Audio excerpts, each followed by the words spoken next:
So Michael Carrick is about to get the Manchester United job, and this has been rumored that has been circling around Old Trafford this morning, and it's moving very, very fast.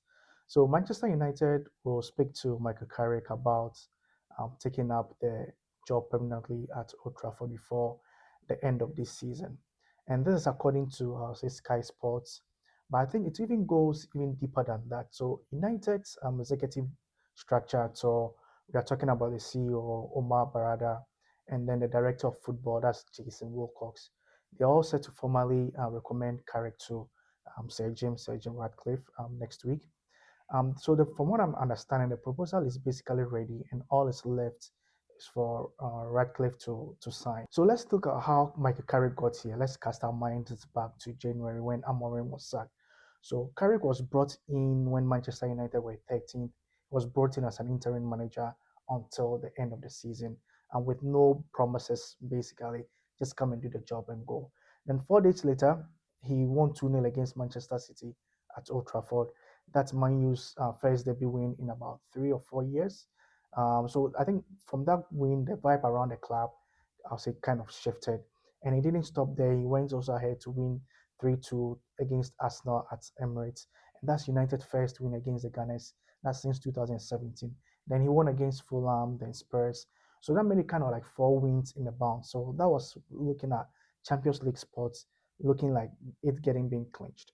The Champions League spot that looked like impossible in January when Amorim was around looked kind of clinched after that bit of 4 wins on the bounce. So the man just came in and then he delivered with what he was supposed to do. His record right now since 10 wins, 3 draws, and then 2 losses. So United have been third in the table since the 1st of March. This is the same club that was absolutely in the mess about 4 months ago. And I'll say, here's the thing, it's not just the results, all right?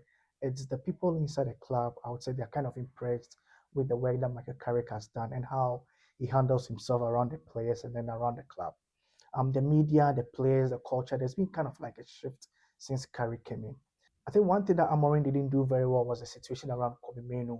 So Kobe Menu said the squad wants to fight and die for Carrick on the pitch. And I would say somebody would say this is kind of like loyalty, and this doesn't come from anywhere. United have spoken to other candidates, but I think they are bent on employing Carrick as their permanent manager. So the door isn't completely shut on anyone else getting a job. Let's make this clear there. But Carrick, I'll say, is a very first line or is first in line to be able to take this job. Radcliffe has already spoken to him. The executives, I'll say, everybody's aligned. But we are now waiting for the Glazers and then Radcliffe to lead on this.